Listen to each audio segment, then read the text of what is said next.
Biboong. Hey,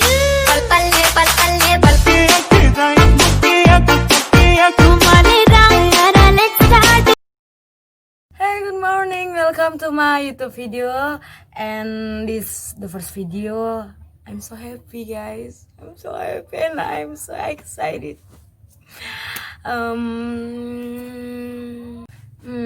Untuk video yang pertama ini kira-kira kita ini membahas tentang apa ya? Kalau untuk kecantikan, aku nggak pandai makeup, guys. Terus kalau membahas tentang traveling, karena masih mahasiswa itu gitu ya, jadi kayaknya belum bisa gitu karena belum ada traveling kemana-mana. Gimana kalau kita sama-sama belajar? Berhubung saya anak hukum, mari kita sama-sama bertukar ilmu. Gimana? Saya membagi ilmu kepada kalian, kalian juga nanti bakalan berbagi informasi kepada saya. Gimana? Oke, sebelum kita masuk ke dalam inti video atau inti ke permasalahan atau ke pembahasan kita, gemeter kita kan pada hari ini gitu kan. Jadi saya ingin menjelaskan kembali kalau mungkin saya bakalan ada kesalahan, mungkin salah penyebutan kata, penyebutan nama para ahli. Saya mohon maaf, tolong jangan dihujat karena ini video pertama saya gitu ya. Jadi kalau misalnya kesalahan, apa koreksi aja gitu kan, Kak gini gitu, nggak masalah, saya akan terima dengan ikhlas, dengan lapang dada karena kita sama-sama belajar. Mungkin selama ini apa yang saya pelajari mungkin saya lupa kayak gitu kan, jadi sehingga saya lupa untuk menyampaikan atau ada penjelasan yang lebih konkret, lebih real, lebih nyata atau lebih bagus gitu dari teman-teman semuanya. Silahkan di komen, saya akan terima dengan ikhlas setiap apapun isi komentarnya. Asal jangan ada yang saling menjatuhkan ya. Terima kasih. Masuk ke pembahasan kita, inti video ini. Apa yang kita akan belajar tentang apa ya? Aduh, aku semangat nih. Aku sangat semangat gitu loh. Semangat untuk berbagi ilmu gitu kan. Saya juga berharap teman-teman juga akan berbagi ilmu sama saya. Oke, kali ini kita akan belajar mengenai politik hukum pidana. Kira-kira teman-teman sekalian tahu nggak apa itu politik hukum pidana? Teng. Kalian tadi komen aja, nggak apa, aku akan menjelaskan apa politik hukum pidana. Jadi sebelum saya menjelaskan apa itu politik hukum pidana, pasti semua anak-anak hukum pasti pernah nih denger nih ya materi itu gitu kan. Soalnya itu adalah materi paling saya sukain. Ya, karena saya itu PK pidana gitu ya. Jadi apa sih itu politik hukum pidana? Ayo apa? Nanti di komen ya apa itu. Saya ingin mengetahui apa sih yang teman-teman ketahui tentang politik hukum pidana, oke? Sebelum kita masuk ke penjelasannya, kita harus tahu dulu gitu kan, apa itu definisinya, definisi atau pengertiannya. Jadi pertama kita itu harus tahu apa itu pengertian politik, apa itu pengertian hukum, dan apa itu pengertian hukum pidana. Sehingga kita mengetahui apa itu maksud dari politik hukum pidana. Oke? Ayo kita pelajari satu persatu, guys. Check it out. Pertama itu kita harus mengetahui apa itu pengertian dari politik. Apa sih politik itu? Politik adalah sebuah proses pembentukan berikut pembagian kekuasaan yang ada di masyarakat. Jadi politik itu kayak pembagian kekuasaan di lingkungan masyarakat kita dalam bentuk suatu proses pembuatan keputusan yang berkaitan dengan ketatanan kenegaraan. Ya, jadi ibarat keputusan-keputusan itu gitu kan yang akan dibuat untuk membangun negara kita gitu, yang dibuat oleh masyarakat untuk membangun sebuah ketatan sebuah negara. Selanjutnya kita harus mengetahui apa sih pengertian hukum itu, apa sih hukum di mata saudara gitu kan, di mata teman-teman semuanya gitu kan. Apa pengertian hukum yang saudara teman-teman ketahui? Menurut saya, menurut beberapa referensi yang saya dapat, hukum itu adalah sebuah peraturan yang berupa norma dan sanksi yang dibuat dengan tujuan untuk mengatur tingkah laku manusia, menjaga ketertiban, keadilan, mencegah terjadinya kekacauan. Jadi hukum itu ada ya untuk menjaga tingkah laku manusia tersebut, sehingga terjadilah ketertiban dan keadilan yang ada. Jadi contohnya hukum yang ada di Indonesia ini diciptakan itu untuk apa? Supaya terciptalah keadilan dan ketertiban yang ada di masyarakat, sehingga negara kita itu ya negara yang tertib, negara yang adil, seperti itu. Selanjutnya kita akan membahas tentang apa itu pidana, apa pengertiannya, apa sih definisi pidana tersebut. Karena kita kan sudah membahas suara ayam, guys. Jadi apa sih pengertiannya itu gitu kan, karena kita kan sudah membahas pengertian dari politik, hukum, dan selanjutnya kita akan membahas apa itu pengertian dari pidana. Apa sih definisi pidana tersebut gitu kan. Pidana itu didefinisikan sebagai suatu penderitaan. Emang kita tahu kan, menurut orang awam atau pemikiran kita aja, apa tuh pidana? Pidana itu kan hukuman hukuman yang dijatuhkan kepada seseorang yang bersalah, yang melanggar gitu kan. Jadi pidana itu didefinisikan sebagai suatu penderitaan yang sengaja dijatuhkan atau diberikan oleh negara kepada orang, kepada seseorang atau beberapa orang sebagai akibat dari hukuman. Karena dia kan setiap orang yang dihukum itu pasti pernah melakukan kesalahan atau melanggar aturan hukum yang ada di negara itu. Oke guys, dari ketiga pengertian yang sudah kita bahas, mulai dari pengertian politik, hukum, dan pidana gitu kan. Apa sih politik, hukum, pidana menurut teman-teman dari ketiga pengertian yang sudah saya jelaskan tadi loh ya. Terus menurut saya dari beberapa referensi yang sudah dapat, saya mengambil inti dari politik, hukum, pidana itu menurut salah satu para ahli, yaitu menurut Bapak Muladi, politik hukum pidana itu pada dasarnya merupakan aktivitas yang menyangkut proses menentukan tujuan dan cara melaksanakan tujuan tersebut. Maksudnya di sini kita memiliki tujuan. Jadi proses kita untuk mengembalikan ketatanegaraan tadi gitu kan. Jadi kan ada prosesnya. Proses yang kita lakukan itu adalah untuk menentukan tujuannya gitu kan. Jadi bagaimana cara kita melaksanakan untuk melaksanakan tujuan kita tersebut seperti itu. Jadi ibarat kalau kita politik hukum pidana itu diartikan sebagai kita punya peraturan gitu kan. Kita sudah punya peraturan, bagaimana cara kita melaksanakan peraturan tersebut sehingga ya terciptalah gitu kan negara yang adil, seperti pengertian dari hukum tadi, supaya menciptakan negara yang adil seperti itu. Oke, dari tadi kita sudah mengetahui apa itu definisi dari politik hukum pidana itu tersebut kan. Jadi saya menunggu apa sih politik hukum pidana menurut teman-teman. Saya masih nunggu loh ya, tolong di komen ya, komen di bawah gitu. Jadi selanjutnya itu kita akan membahas mengenai hubungan politik hukum pidana dan kebijakan hukum pidana. Mereka pasti memiliki sebuah keterkaitan. Jadi politik hukum pidana dan kebijakan hukum pidana, di mana konteks dari kebijakan tersebut itu sering disebut dengan terminologi, atau dari negara Inggris ya, terminologi itu dapat diartikan sebagai prinsip umum yang berfungsi untuk mengarahkan pemerintah dalam mengelola, mengatur, atau menyelesaikan urusan publik. Jadi kebijakan tersebut diartikan sebagai ya yang digunakan untuk menyelesaikan perkara-perkara publik. Ibarat kalau ada misalnya salah satu warga negara nih yang melakukan kesalahan atau melanggar hukum, pasti ada kebijakan yang berlaku gitu kan. Jadi kebijakan yang berlaku itulah yang digunakan untuk menyelesaikan perkara-perkaranya gitu kan. Jadi khususnya karena kita belajar tentang politik hukum pidana, berarti titik fokusnya ini adalah pidana. Jadi jikalau ada warga negara yang melakukan kesalahan dan memang harus dihukum sesuai dengan hukum pidana atau KUHP yang sekarang ini dipakai di Indonesia gitu kan. Jadi ya itulah kebijakan yang digunakan gitu untuk menghukum mereka gitu, yang bagi mereka yang melakukan kesalahan, atau bagi rakyat banyak gitu, bagi orang banyak gitu. Jadi kebijakan tersebut yang digunakan untuk menyelesaikan perkara-perkara publik. Jadi perkara-perkara yang banyak orang luas kayak gitu. Oke, tadi kan kita sudah membahas mengenai politik hukum pidana dan kebijakannya gitu kan, apa hubungan mereka gitu kan. Jadi kan saya menjelaskan lagi di video ini, kita akan membahas dari banyak para ahli, dan saya akan menyebutkan menurut salah satu para ahli ini, menurut A. Mulder. Maaf jika ada salah, jika memang saya salah penyebutannya mohon diperbaiki ya. Menurut A. Mulder, garis besar mengenai kebijakan itu terbagi 3. Yang pertama itu seberapa jauh ketentuan pidana itu berlaku. Jadi ketentuan pidana atau hukum pidana atau politik hukum pidana itu berlaku itu sejauh mana. Yang kedua, apa yang diperbuat untuk mencegah terjadinya tindak pidana. Jadi kalau apa sih pencegahan yang bisa dilakukan gitu dari materi politik hukum pidana dan kebijakannya itu, apa yang diperbuat untuk mencegah terjadinya tindak pidana tersebut. Apa tindakan gitu kan. Yang ketiga, cara bagaimana penyidikan, pengusutan, peradilan, dan pelaksanaan pidana harus dilakukan. Jadi ini bagaimana caranya gitu kan. Bagaimana cara penyidikan, bagaimana mulai menyidik, mengusut kasus-kasusnya, atau menyelidiki kasus-kasus tersebut. Peradilan dan pelaksanaan pidana harus dilakukan. Jadi bagaimana sih tata caranya? Itulah kebijakan. Jadi kebijakan itu membahas tentang seberapa jauh itu ketentuan itu bisa berlaku, apa yang diperbuat untuk mencegahnya, dan bagaimana sih cara melakukannya, eksekusinya di lapangan. Gitulah kalau kalau misalnya kita bilang ya bagaimana eksekusinya di lapangan dari kebijakan itu, bagaimana sih ketentuan-ketentuan yang berlaku seperti itu. Yay.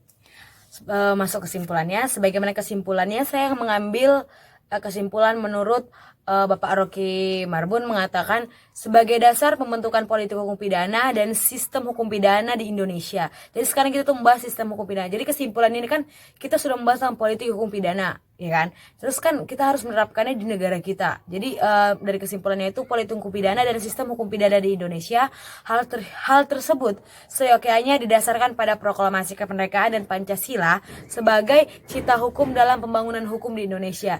Jadi menurut Bapak Rocky Marbun ini dia mengenai kesimpulan bahwa politik hukum pidana itu harus berlandaskan Pancasila dan proklamasi kemerdekaan.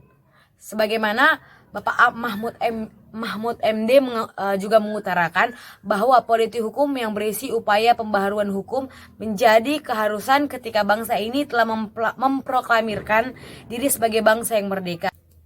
Selanjutnya, tadi kita kan sudah membahas kebijakan menurut Al Mulder kan. Selanjutnya kita menurut Marx Ansel. Maka penal polis itu merupakan ilmu sekaligus seni yang bertujuan untuk memungkinkan peraturan hukum positif, di mana hukum positif yang dimaksud di sini itu diartikan sebagai peraturan perundang-undangan hukum pidana. Jadi menurut Marx Ansel ini gitu kan, penal policy itu atau kebijakan itu untuk memungkinkan peraturan hukum positif itu ada gitu. Jadi peraturan misalnya hukum pidana itu menurut peraturan perundang-undangan itu seperti apa. Jadi dia ingin ya biarlah seperti itu, dilegalkan. Jadi ada izin. Jadi dasar hukumnya itu ya perundang-undangan atau undang-undang gitu. Jadi setiap menjatuhkan hukuman atau memberikan sanksi kepada si pelaku tindak pidana gitu kan, ya menurut peraturan perundang-undangan yang ada. Jadi janganlah sampai lari dari peraturan perundang-undangan yang ada, kecuali dengan alasan tertentu. Itu alasan tertentu itu kembali lagi ke peraturan, kembali lagi ke kebijakan, kembali lagi ke undang-undang dasar seperti itu. Usaha penanggulangan kejahatan lewat pembuatan undang-undang hukum pidana pada hakikatnya juga merupakan bagian integral dari usaha perlindungan masyarakat. Jadi tadi kan kita bahaskan tentang hukum positif. Hukum positif itu mengacu pada perundang-undangan mengenai hukum pidana. Jadi usaha penanggulangan undang atau peraturan perundang-undangan tentang hukum pidana itu adalah usaha untuk menanggulangi kejahatan lewat pembuatan undang-undang hukum pidana tersebut yang merupakan bagian integral dari usaha perlindungan masyarakat. Jadi jika adanya penanggulangan kejahatan lewat pembuatan undang-undang hukum pidana tersebut, sehingga perlindungan terhadap masyarakat jadi lebih gitu. Jadi kalau bisa ditanggulangi, kenapa tidak? Seperti jadi menurut Marx Ansel tadi gitu kan. Jadi untuk melegalkan undang-undang atau hukum positif tersebut, yaitu untuk menanggulangi kejahatan sehingga tidak terjadi lagi kejahatan yang lebih lagi. Karena kalau sudah terjadi ya diselesaikan secara hukum. Tapi jika memang masih bisa ditanggulangi, kenapa tidak? Kenapa kita harus menghukum mereka jika kita masih bisa menanggulanginya gitu. Jadi kalau kita masih bisa menghindari tentang kejahatan-kejahatan tersebut, kenapa kita harus pening-pening kayak gitu? Jadi kenapa kita harus mikir kalau bisa ditanggulangi, kenapa tidak? Seperti itu kan selalu ibarat lebih baik mencegah daripada mengobati. Pasti teman-teman pernah dengar dong ya, lebih baik mencegah daripada mengobati. Jadi sama dengan hukum pidana ini gitu kan, tentang politik hukum pidana ini, lebih baik menanggulangi daripada kita langsung menghukum gitu kan, daripada ya dia melakukan kejahatan gitu kan, sehingga harus kita hukum. Bagus kita menanggulangi kejahatan yang ada. Oke, next. Selanjutnya, apabila dilihat sebagai suatu proses kebijakan, pelaksanaan politik hukum pidana pada hakikatnya merupakan penegakan kebijakan dari beberapa tahap. Jadi pelaksanaan kebijakannya itu ada beberapa tahap yang berdasarkan beberapa tahap. Maaf ya, salahnya ngomong gitu kan, belit, sorry ya guys. Jadi ada beberapa tahap nih tentang pelaksanaan politik hukum pidana pada umumnya, pada hakikatnya, yang merupakan penegakan kebijakan dari beberapa tahap, yaitu Tahap yang pertama itu ada tahap formulasi, yaitu tahap penegakan atau pelaksanaan politik hukum pidana oleh badan pembuat undang-undang. Tahap ini sering disebut dengan tahap kebijakan legislatif. Jadi dari tahap formulasi ini yaitu tahap penegakan atau pelaksanaan politik hukum pidana oleh badan pembuatan undang-undang. Jadi di sini tuh penegakan atau pelaksanaannya gitu, ngerti gak sih? Ini di sini dia garis besarnya itu penegakan atau pelaksanaan politik hukum pidana oleh badan pembuat undang-undang. Jadi dia ini badan pembuat undang-undang ini yang melaksanakan kayak gitu kan, yang menegakkan hukum tersebut atau sering disebut dengan tahap kebijakan legislatif. Oke, yang selanjutnya yang kedua itu ada tahap aplikasi. Apa sih tahap aplikasi itu? Tahap aplikasi itu adalah tahap penerapan politik hukum pidana oleh para penegak hukum mulai dari kepolisian sampai pengadilan. Tahap ini sering disebut dengan tahap kebijakan yudikatif. Jadi dari tahap aplikasi ini yaitu untuk penerapan politik hukum pidana oleh para penegak hukum. Jadi para penegak hukum ini mulai dari mulai dari kepolisian sampai pengadilan, mereka lah yang menerapkan politik hukum pidana tersebut gitu kan. Tahap ini sering disebut dengan kebijakan yudikatif. Selanjutnya itu tahap yang ketiga itu ada namanya tahap eksekusi atau tahap pelaksanaan politik hukum pidana secara konkret oleh aparat pelaksana pidana yang sering disebut dengan tahap eksekutif. Jadi tahap eksekusi ini ya tinggal tahap pelaksanaannya seperti itu. Jadi ibarat seperti jika ada sebuah kesalahan kayak gitu kan, ya ini tinggal eksekusinya, ya tinggal menjatuhkan hukuman atau membebaskan seperti itu, ya tergantung bagaimana aparat pelaksana pidana itu bekerja seperti itu. Jadi tahap eksekusi tahap akhirnya seperti itu. Jadi namanya udah eksekusi, ya tinggal penerapannya bagaimana gitu kan, ya tinggal bagaimana cara pelaksanaannya di lapangannya seperti itu. Dari ketiga tahap tersebut dilihat sebagai suatu usaha atau proses rasional yang sengaja direncanakan untuk mencapai tujuan tertentu. Untuk mencapai tujuan tertentu, ngerti ya? Maksud dari tujuan tertentu itu jelas harus merupakan suatu seperti jalinan mata rantai aktivitas yang merupakan perwujudan dari kebijakan nasional. Jadi dari ketiga tahap tadi itu, hubungan dengan kebijakan nasional itu kan ada. Pertama itu dia menegakkan, terus menerapkan, lalu eksekusi melaksanakannya. Jadi itu adalah kebijakan nasional yang ada yang ada dari politik hukum pidana tersebut.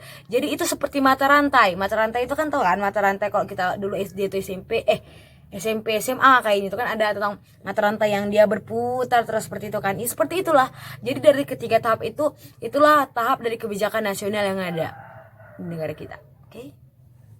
Yeay, sekarang kita sudah berada di akhir video dan kita masuk kesimpulan nih. Ini kesimpulan terakhir dari materi yang sudah kita bahas, dari pembahasan dari mulai kita membahas tentang politik, hukum pidana, politik hukum pidana dengan kebijakannya. Sekarang kita masuk ke kesimpulannya, oke? Check it out. Jadi, menurut pemaparan tersebut, akhirnya nih kita dapat menarik kesimpulan bahwa kebijakan hukum pidana pada hakikatnya merupakan usaha untuk mewujudkan peraturan perundang-undangan pidana agar sesuai dengan keadaan pada waktu tertentu atau sering disebut dengan ius constitutum dan masa mendatang atau ius constituendum, kan? Jadi kebijakan hukum pidana itu pada hakikatnya merupakan usaha untuk mewujudkan peraturan. Jadi kebijakan-kebijakan yang dibuat itu supaya ada peraturan-peraturan yang mengaturnya untuk waktu-waktu tertentu dan waktu yang akan datang. Jadi peraturan itu ada untuk menentukan gitu kan, untuk mewujudkan peraturan perundang-undangan pidana agar sesuai gitu. Jadi untuk kedepannya atau pada waktu tertentu tidak ada orang yang melanggar peraturan tersebut seperti itu. Jadi seandainya ada pun oknum atau orang-orang yang melanggar gitu kan, sudah ada gitu hukum yang berlaku. Itulah guna dari kebijakan tersebut atau guna dari kebijakan hukum tersebut. Oke, jadi baik menurut Bapak Rocky Marbun maupun Bapak Mahfud MD mengatakan bahwa tujuan hukum pun harus berubah, yaitu mengungkap semangat kemerdekaan dengan etos dari penjajah menjadi kebangsaan. Dan kembali ditegaskan lagi oleh Bapak Rocky Marbun bahwa dalam membentuk politik hukum pidana hendaknya didasarkan kepada Pancasila sebagai landasan filosofi pembentukan, di mana Pancasila tersebut sebagai ground norm telah membuat norma-norma abstrak yang memberikan peluang untuk menentukan apa yang benar dan apa yang baik. Jadi Pancasila itu sebagai dasar kan kita bakal mengetahui apa yang kita lakukan itu baik atau enggak. Jadi Pancasila itu dijadikan sebagai dasar agar kita dapat memilih mana perbuatan yang baik dan mana perbuatan yang tidak baik, mana yang boleh dilakukan dan mana yang tidak boleh dilakukan, mana yang dilakukan akan mendapatkan hukuman, mana yang dilakukan ya memang nggak mendapatkan hukuman apapun kayak gitu. Jadi biarlah Pancasila itu sebagai dasar dalam pembuatan keputusan tersebut. Dan sebaiknya juga perwujudan politik hukum pidana ke dalam sistem hukum politik pidana hendaknya dijiwai oleh Undang-Undang Dasar 1945 sebagai landasan yuridis yang harus dijabarkan secara konkret ke dalam setiap peraturan perundang-undangan yang bersifat hukum pidana. Jadi biarlah Undang-Undang Dasar itu, peraturan itu kita jiwai gitu kan. Perwujudannya itu terbentuk dari Undang-Undang Dasar 1945 yang sebagai landasan dalam politik hukum pidana tersebut. Oke. Kita udah selesai pembahasan politik hukum pidananya gitu kan. Jadi saya minta maaf jika ada salah kata. Dan saya yakin pun pasti bahkan ada salah kata, belepotan, maaf ya karena ini video pertama saya. Saya harap teman-teman sekalian, pendengar yang baik itu saling mendukung ya. Dan jangan lupa buat teman-teman semua, jangan lupa like, comment, and subscribe. Karena dari komentar teman-teman semuanya gitu kan, saya dapat belajar dari kesalahan saya. Kalau yang salah benar-benar salah gitu kan. Tapi memang pasti banyak kesalahan gitu, karena saya juga buatnya juga gemeteran gitu kan, pasti salah bener gitu kan. Jadi saya mohon untuk teman-teman semuanya berkomentar biar saya dapat belajar gitu kan. Perbaiki aja, nggak masalah, saya ikhlas, saya memang benar-benar ikhlas karena saya pun masih benar-benar belajar ya teman-teman semuanya. Udah, jangan salfok ya sama ada naga terbang warna merah. Dadah teman-teman, nanti kalau aku mau buat video apapun tinggal komen aja mau buat dilanjutin video gimana aja. Bye bye.